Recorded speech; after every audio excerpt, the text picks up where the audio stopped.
ডাইভিশনে মাটি কাটা কিরকম ভেজাল আপনারা বলবেন। দেখেন এমন ডাইভিশন বিলের মাঝখান দিয়া গাড়ি নিয়ে লাগে। দেখেন যে পানি লোড গাড়ি তো আপনারা জানেন যে 1.5 গাড়ি মাল ওজন হয় কিরকম। দেখেন গাড়ি ফায়দা করছে, দেখেন গাড়ি মনে হয় ফায়দা করছে, গাড়ি টান বাড়িছে না। 1.5 গাড়ি মাল নিয়ে এদিকে টান বাড়িছে না।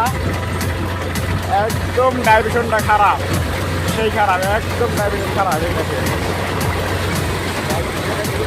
খারাপ আপনারা বলবেন ডাইভিশনটা ভালো না খারাপ, বুঝলেন? তাই আপনি বলবেন যাওয়া আমার কতটুকু। এই দেখেন এগুলা ডাইভিশন, এই দেখেন এগুলা ডাইভিশন, এগুলা ডাইভিশনে কি গাড়ি চালান যায় নাকি? এই দেখেন ডাইভিশনটা দেখেন 1 নম্বরে লাগায় তাও গাড়ি ওঠে না। দেখেন ডাইভিশন।